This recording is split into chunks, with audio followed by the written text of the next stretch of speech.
ओम श्री साई राम। भागवत वाहिनी अध्याय 13। परीक्षित का राज्याभिषेक। कुंती देवी ने भी श्री कृष्ण के मार्ग का अनुसरण किया। वैसे प्राण तो पहले ही चले गए थे, अब शरीर भी समाप्त हो गया।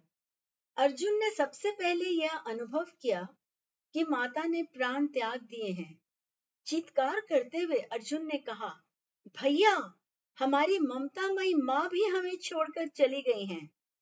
धर्मराज युधिष्ठिर, जो निकट ही खड़े हुए थे, तनिक आगे बढ़े और उन्होंने माता का पीला तथा निष्प्राण मुख देखा। माता की मृत्यु का युधिष्ठिर के हृदय को कैसा आघात पहुंचा, इसका शब्दों में वर्णन नहीं किया जा सकता। सेविकाएं जो बाहर खड़ी थीं, उन्होंने अर्जुन के शब्द सुने और कमरे में अंदर झांक कर देखने लगी। कुंती देवी का शरीर पृथ्वी पर पड़ा था। अर्जुन ने उनका शीश अपनी जांघ पर रखा था और टकटकी लगाकर वह अश्रुपूर्ण नेत्रों से उनके मुख को देख रहे थे। राजमहल के दास दासियों में यह बात क्षण भर के अंदर फैल गई कि राजमाता कुंती ने प्राण त्याग दिए हैं।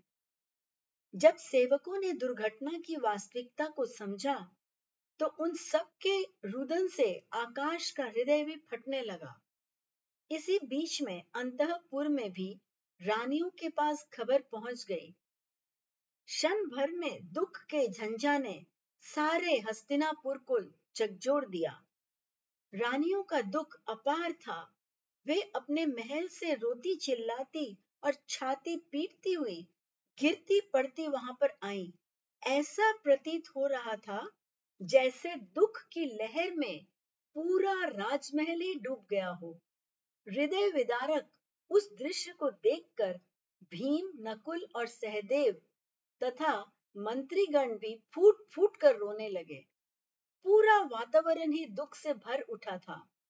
जो भी कुंती देवी के परलोक गमन की बात सुनता था, वह विश्वास नहीं कर पाता था कि जो माता अपने पुत्र की इस प्रकार प्रतीक्षा कर रही हो, वह कैसे क्षण भर के अंदर ही परलोक चली जाएगी। जिसे द्वारिका के समाचार जानने की इतनी लगन थी, वह किस प्रकार पुत्र के मिलते ही क्षण भर में परलोक चली गई। जो भी आया वह ठगा सा खड़ा रह गया। सेवक और सेविकाओं का रुदन, रानियों के विलाप और पुत्रों के शोक से पत्थर हृदय भी पिघल गए।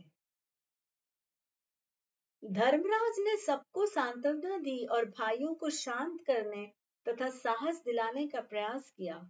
उन्होंने भाइयों से कहा कि अब दुख करना व्यर्थ है। युधिष्ठिर की आंखों से एक भी आंसू नहीं गिरा। वह इधर उधर लोगों को ढांढस देने लगे। युधिष्ठिर के इस साहस पर सभी उपस्थित जनों को आश्चर्य हुआ। उन्होंने मन ही मन कहा, आत्म नियंत्रण का ये कैसा उदाहरण है। मंत्रियों ने निकट आकर महाराज से कहा, हम आपके धैर्य की प्रशंसा करते हैं। आप और आपकी माता का संबंध ऐसा ही था जैसा कि शरीर और श्वास का होता है। आप तो उनकी पूजा करते थे, किंतु फिर भी उनकी मृत्यु पर जो आपका धैर्य है, वह उपमा रहित है। इस दुर्घटना को आप साधारण सी मानकर किस प्रकार ऐसा व्यवहार कर रहे हैं। युधिष्ठिर ने मंत्रियों को उत्तर दिया, हे श्रेष्ठ पुरुषों, अपनी माता की मृत्यु पर मैं आश्चर्यचकित हो उठा हूँ, क्योंकि वास्तव में वह सबसे अधिक भाग्यशाली रही। मुझे उन पर ईर्ष्या हो रही है। इन्होंने जैसे ही सुना कि आनंद कंद भगवान श्री कृष्ण अपने लोक को गमन कर गए हैं, वैसे ही इस संसार का मूल्य इनके लिए समाप्त हो गया। इन्होंने भी संसार को तिनके की तरह छोड़ दिया, क्योंकि ये अपने वासुदेव से एक क्षण का बिछोह नहीं सह सकती थी। हम पांडव तो पत्थर हृदय के मानव हैं। हर दृष्टि से हम अभागे हैं। हम वासुदेव के कितने निकट थे। हमने उनकी कितनी कृपा और आनंद का उपभोग किया, लेकिन उनके गोलोकवासी होने की सूचना सुनकर भी हम जीवित हैं। क्या सचमुच उनके प्रति जिस भक्ति का हम दावा करते आए थे वह हम में है। अगर हम में सचमुच की भक्ति होती तो उनका प्रयास सुनकर हमने भी शरीर त्याग दिया होता। ए मंत्रियों, आप हम सब पर हंसो। हम इस पृथ्वी पर भार के अतिरिक्त और कुछ भी नहीं है। हमने अपने जीवन के जो भी वर्ष इस धरती पर बिताए हैं वे व्यर्थ ही चले गए हैं। जब नागरिकों ने यह सुना कि कुंती देवी ने जैसे ही श्री कृष्ण की मृत्यु की सूचना सुनी वैसे ही उन्होंने भी प्राण त्याग दिए, तो समस्त जन समुदाय ही हाहाकार कर उठा। श्री कृष्ण उनके सबसे अधिक प्रिय थे। उन्होंने जब भगवान श्री कृष्ण के विषय में सुना तो वो अपनी ममतामयी रानी की मृत्यु के शोक को भी भूल गए। जनता में कुछ तो ऐसे प्रतीत हो रहे थे जैसे दुख के मारे पागल हो गए हों। कुछ ने इस दुख की घटना को सुनकर अपना सिर ही दीवार से दे मारा। सब के सब अपने को अत्यंत दुखी और असहाय अनुभव करने लगे। परिस्थिति ऐसी प्रतीत हो रही थी कि जैसे अग्नि पर तेल छिड़क दिया गया हो। उस पूरे हाहाकार के अंदर केवल धर्मराज ही थे जो पूरी तरह शांत थे और रो भी नहीं रहे थे। उन्होंने रानियों को सांत्वना दी, जनता को समझाया और मंत्रियों को समझाकर उन्होंने कहा, माता कुंती के मरने का तथा भगवान श्री कृष्ण के प्रयाण करने का शोक करना व्यर्थ है। अरे ये सब तो मंच का नाटक है। हर एक को अपना पार्ट करना है। मरना जीना तो चलता ही रहता है, उस पर दुख कैसा।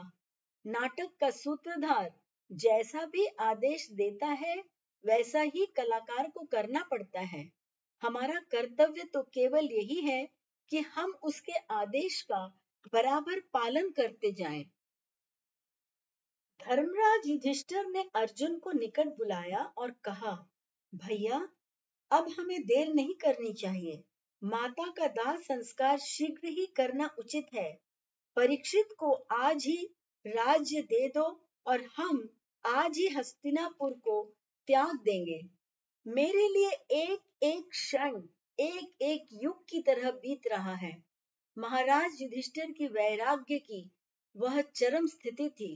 अर्जुन उनसे अधिक विरक्ति भाव से भर उठे थे।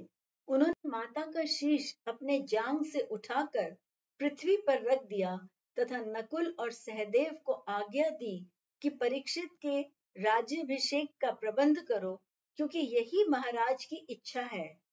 मंत्रियों व अन्य अधिकारियों को भी अपने अपने कार्य करने की आज्ञा दी तथा स्वयं भी इस कार्य में व्यस्त हो गए।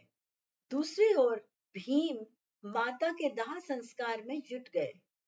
मंत्रीगण, नागरिक, पुरोहित, गुरुजन और विद्वान पुरुष राजमहल में होने वाली दुर्घटना और उसके परिणामों को दुखी व आश्चर्यचकित होकर देख रहे थे। दुख और शोक ने उन्हें यद्यपि कहीं का न रखा था, फिर भी उसे उन्होंने अपने ही तक रखा। उन सब में भी वैराग्य भाव उमड़ आया था। सब कहने लगे, देखो अचानक ही उनके ताऊ और ताई धृतराष्ट्र और गांधारी महलों को छोड़कर चले गए। तभी वज्र गिरने के समान श्री कृष्ण के परलोक गमन का समाचार इन्हें प्राप्त हुआ और अभी बेचारे संभल भी न पाए थे कि माता ने शरीर छोड़ दिया। ऐसी स्थिति में धर्मराज को वैराग्य उत्पन्न हुआ है। शव अभी घर में ही पड़ा है और धर्मराज राज्याभिषेक की तैयारी करवाने में लगे हैं। वे सारा राज्य छोड़ रहे हैं। महाराज यकायक ही भाइयों सहित वनों में जाने का विचार कर रहे हैं। ये सब इन दुख की घटनाओं के कारण ही तो है। यह पांडवों को ही साहस है जो वे इस प्रकार का निर्णय कर रहे हैं। कोई अन्य इस प्रकार का साहस नहीं कर सकता। बिना समय गंवाए हुए दाह संस्कार संपन्न हो गया और उसके पश्चात धर्मराज ने ब्राह्मणों को बुलाया और उनसे कहा, बिना किसी दिखावे या किसी धूमधाम के राज्याभिषेक की रस्म पूरी करनी है। अधीनस्थ राजाओं को बुलाने का समय भी अब मेरे पास नहीं है। इंद्रप्रस्थ के नागरिकों को बुलाने का अवसर भी अब मैं नहीं पा रहा हूँ। संबंधियों को बुलाने का समय भी अब नहीं है।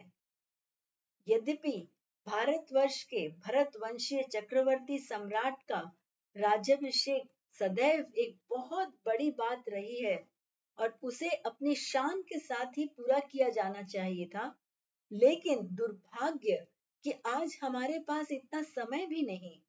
शुभ मुहूर्त महीनों पूर्व निकलवाया जाता था। देश विदेश के राजा महाराजाओं को निमंत्रित किया जाता था। विद्वान पंडितों और संबंधियों को प्रार्थना करके बुलाया जाता था। तब कहीं बड़ी धूमधाम से राज्याभिषेक की रस्म पूरी होती थी।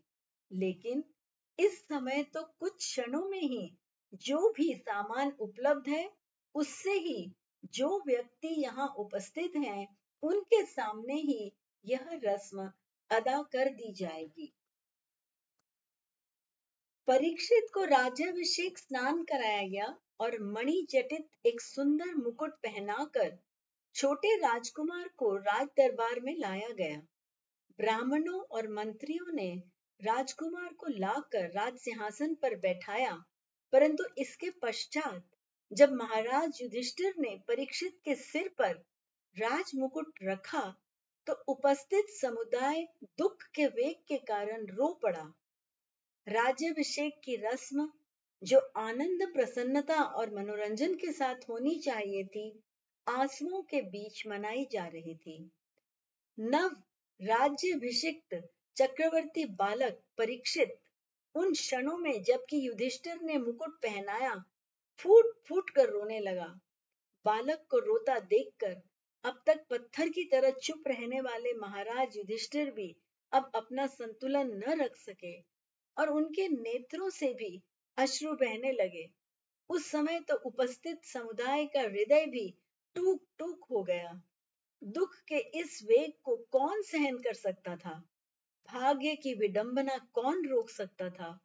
वह कब, कहां, क्या करवाएगा, कोई नहीं जानता। लेकिन इतना निश्चित है कि यह भाग्य चक्र, काल चक्र जो भी चाहता है, अपने निर्धारित समय पर वही करवा लेता है। मानव इसके सामने असहाय है।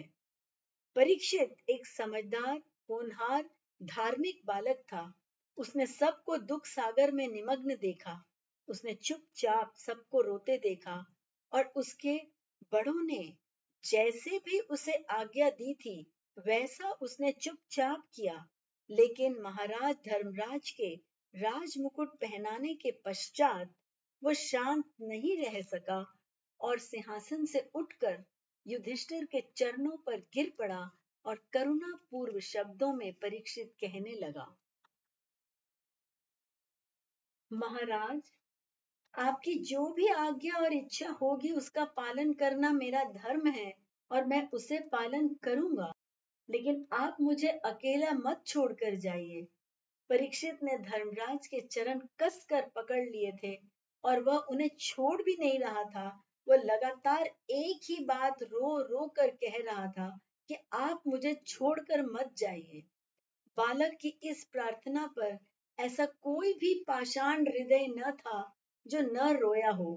कठोर से कठोर हृदय वाले भी विलाप कर उठे थे। ऐसा लगता था मानो करुणा ही पिघल कर बह आई हो। बड़ा ही दुखपूर्ण दृश्य था। परीक्षित ने तभी अपने बाबा अर्जुन के चरण पकड़ लिए और कहने लगा, बाबा, आप किस प्रकार मुझे अकेला छोड़कर शांत मन से वनों को जा सकेंगे? राज्य का इतना भारी काम आप मुझ पर कैसे छोड़ जाएंगे? मैं बालक हूँ और कुछ जानता भी नहीं। मुझ में तो कोई योग्यता भी नहीं है और मैं किसी भी काम को करने में असमर्थ हूँ। यह विशाल राज्य जो आप जैसे वीर, बुद्धिमान, धर्म प्राण पुरुषों के द्वारा अब तक रक्षित और आनंद प्राप्त कर रहा था, किस प्रकार से मेरे द्वारा चलाया जा सकता है? कृपा कर यह राज्य किसी अन्य बलशाली पुरुष को सौंप दीजिए और मुझे भी अपने साथ वनों को लेते चलिए। ऐसा कहकर परीक्षित चरणों में लिपट गया। जय साई राम।